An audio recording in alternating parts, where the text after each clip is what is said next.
Mission police भरती 2026 मध्ये आपलं स्वागत आहे। 20 जानेवारी 2026 ला जे महाराष्ट्र पोलीस भरती ग्राउंड चाचणी होणार होती ते पुढे ढकलण्यात आलेले आहे। आता तोच ग्राउंड चाचणी आता 11 फेब्रुवारीला होणार आहे। तर मित्रांनो चला पाहूया जे ग्राउंड मध्ये विद्यार्थी जे पोलीस भरतीचे प्रयत्न करत आहेत त्यांना काय वाटतं, त्यांच्या मनात काय डाऊट आहे, चला आपण विचारूया। सकाळी 5 वाजता येऊन ते विद्यार्थी प्रॅक्टिस करतात, अतिशय घाम काढतात, कष्ट भरपूर करतात। चला पाहूया, त्यांच्याशी आज डिस्कशन करूया, त्यांच्या मनात काय डाऊट आहे आणि काय चाललंय त्यांच्या डोक्यात। भाऊ आपलं नाव काय? माझं नाव आकाश झंजे। आकाश, तर आता ही तुमची प्रॅक्टिस पहिल्याची प्रॅक्टिस आहे का? हो, पहिल्याची प्रॅक्टिस आहे। गेले 1.5 वर्षापासून मी प्रॅक्टिस करतो। 1.5 वर्षापासून प्रॅक्टिस करत आहे। तर आता 20 जानेवारीला जो ग्राउंड होणार होता तो आता फेब्रुवारी मध्ये 11 फेब्रुवारीला ढकलण्यात आलेला आहे। तर तुमच्या मनात काय डाऊट? बघा, आता पोलीस भरती असेल किंवा मग इतर आपल्या शासकीय नोकऱ्यांची ज्या जाहिरात निघतात त्यात खरं बघायला गेलं तर अनिश्चितता असते। बरोबर, म्हणजे एक व्यवस्थित असं त्याचं नियोजन नसतं, त्याच्यामुळे या सगळ्या गोष्टींचा फटका पूर्णपणे विद्यार्थ्यांवरती बसतो। ओके ओके, गव्हर्नमेंटचं एक नियोजित प्लॅनिंग असलं पाहिजे। बरोबर, ज्या पद्धतीने युपीएससी किंवा एसएससी जीडीच्या किंवा एसएससीचं वेळापत्रक वार्षिक जाहीर होतं, करेक्ट, तसं पोलीस भरतीमध्ये असेल किंवा एमपीएससी मध्ये असेल, म्हणजे महाराष्ट्रातल्या ज्या शासकीय नोकऱ्या असतात त्याच्यामध्ये देखील या पद्धतीचं एक नियोजित असं वेळापत्रक असेल तर ज्याने त्याचा फटका मुलांना बसत नाही। बरोबर, 1.5 वर्षापासून मुलं प्रॅक्टिस करतात। करेक्ट, आणि प्रॅक्टिस एक बोलतो ना शेवटच्या टप्प्यामध्ये असताना अशा पद्धतीने जर मुलांना ऐकायला भेटत असेल की भरती पुढे जाते, बरोबर, तर त्यामुळे मुलांचं मानसिकरित्या एक खच्चीकरण होतं। करेक्ट करेक्ट, प्रॅक्टिस मध्ये जो वेळ दिलेला असतो त्याच्यामुळे काय होतं की प्रॅक्टिस पण धड नीट होत नाही, अभ्यासामध्ये पण लक्ष लागत नाही। बरोबर, त्यामुळे पूर्णतः नुकसान हे विद्यार्थ्याचं होतं। त्याच्यामुळे शासनाने असेल किंवा संबंधित जो विभाग असेल बरोबर, त्यांनी या प्रकारच्या भरती घेताना हे निश्चित लक्षात ठेवलं पाहिजे, करेक्ट, की कशा प्रकारे व्यवस्थित नियोजन होईल ज्याचा फटका विद्यार्थ्यांना बसणार नाही। Very good, nice. मानसिकरित्या कोणकोणत्या प्रकारचे तुम्हाला प्रॉब्लेम येतात अशा कारणामुळे? बघा, सर्वप्रथम तर पोलीस भरती करणारा विद्यार्थी हा कोणी कुठल्या धनदांडग्या व्यक्तींचा मुलगा नसतो, मोठ्या कुटुंबातून आलेला नसतो। करेक्ट, सर्वसामान्याचा शेतकऱ्याचा असेल, रिक्षा चालकाचा असेल, मजुरी करणाऱ्या लोकांची ही मुलं असतात, कष्ट करणारे असतात। बरोबर, गावाकडच्या भागात शेतकऱ्यांना आधीच इतर प्रकारे नुकसान झालेलं असतं, दुष्काळामुळे असेल किंवा आपलं बोलतो ना पिकाचे जे भाव वगैरे भेटत नाही त्यामुळे आधीच त्याचं खच्चीकरण झालेलं असतं। बरोबर, त्यामुळे विद्यार्थ्यांचं गाव साईडला उच्च शिक्षण जे असतं ते त्या प्रकारे होत नाही। त्यामुळे त्यांना हेच कुठेतरी मार्ग असतात ज्याच्यामधून ते त्यांचं आपलं करिअर व्यवस्थित करू शकतात, घरच्यांना एक आधार देऊ शकतात। आणि त्यामध्ये पण जर अशा प्रकारचं गव्हर्नमेंटची अनिश्चितता असेल तर नक्कीच त्याचा मानसिक परिणाम विद्यार्थ्यांवरती होतो। जसं की काही मुलं आता शहरामध्ये इथं प्रॅक्टिस करण्यासाठी येतात, बरोबर, मग त्यांचा आर्थिक गोष्टींचा जो भार असतो घरच्यांना उचलावा लागतो। आणि त्याच्यामुळे काय होतं, असं आता 2 महिने 3 महिने पुढे गेलं तर इथं मुलांना अकॅडमी लावलेली असते। अकॅडमीची पण आज तुम्ही बघताय की भरमसाठ फीज असते, तेवढ्या फीज असतील, त्याच्यानंतर त्यांच्या खाण्यापिण्याचा खर्च असेल, हे सगळं तर मानसिक झालं, पण ह्याच्यामधून पण होण्याची निश्चितता नाही आहे ना। कुठे काही एखादा मुलगा 2 मार्काने जातो, 1 मार्काने जातो, तर यासारख्या गोष्टींमुळे नक्कीच तो मुलगा मानसिकरित्या एकदम खचला जातो। आणि त्यामुळे कुठेतरी त्याला पण एक आधार भेटला पाहिजे। आणि त्याच्यामुळे हे शासनाचं जे काही वेळापत्रक असतं ते व्यवस्थित आलं तर ते मुलं त्याला गोल ठेवून ते व्यवस्थित करतील। बरोबर, त्यांचे काम वगैरे सांभाळून व्यवस्थित, म्हणजे सगळ्याच गोष्टींचं म्हणजे त्यांना पण नियोजन करता आता 2-2, 3-3 महिने मुलं इथे येतात मुंबई सारख्या शहरामध्ये, ठाण्यासारख्या, पुण्यासारख्या शहरांमध्ये, आणि त्याच्यामध्ये जर असे 3-3, 4-4 महिने जर ग्राउंड पुढे जायला लागले तर त्यांना सगळ्याच गोष्टींचा फेस करावं लागतं ना। आर्थिक गोष्टी असतील, पैशांचे प्रॉब्लेम असतात, बघा सगळ्या गोष्टींचं सोंग करता येतं, पैशाचं सोंग नाही करतायत। करेक्ट, आणि त्याच्यामुळे ते व्यवस्थित होणं गरजेचं आहे। बरोबर, धन्यवाद, आधीच चांगला माहिती दिलाय।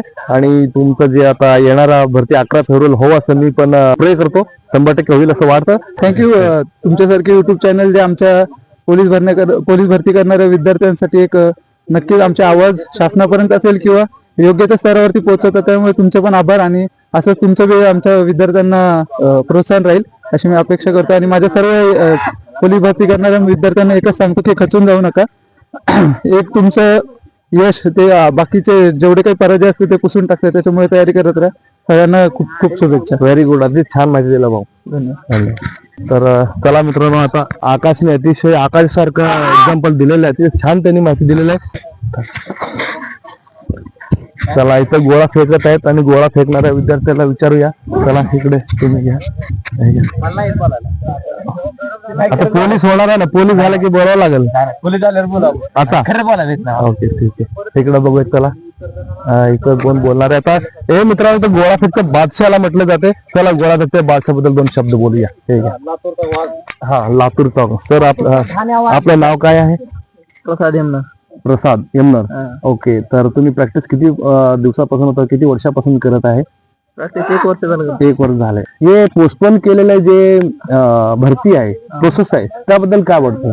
हे पोस्टपोन केलेलं भरती आहे ना, नवीन मुलासाठी हे चांगलं झालेलं आहे, कारण त्याला प्रॅक्टिस साठी त्याला टाइम भेटला ना. बरोबर. त्यांचे प्रॅक्टिस केल्यामुळे त्यांना फायदा होईल. पण जुने मुलं आहेत त्यांच्यासाठी काय चांगलं झालेलं नाही. म्हणजे प्रॅक्टिस करून त्यांचे काय मार्क वाढू शकत नाही. म्हणजे ऑलरेडी त्यांचे आउट ऑफ वगैरे गोळा आहे ना, त्याच्यासाठी काय ते लवकर झाले असते चांगलं झालं असतं. बरोबर. मग याच्यामुळे तुमच्या मानसिक परिस्थितीवरती काहीतरी फरक पडतं का? नाही, मानसिक परिस्थितीवर काय फरक नाही पडायचा. आपलं काम आहे करत राहायचं. ओके. आपलं काम आहे ते करत राहायचं बिनधास्त, काही टेन्शन नाही. प्रॅक्टिस चालू आहे, करत राहायचं. काय त्याला काय 10 दिवस वाढले तर काय होणार नाही. आता दिली नाही ना, 11 तारीख दिलेली. ओके. किती वेळा ढकलण्यात आलेली अशी?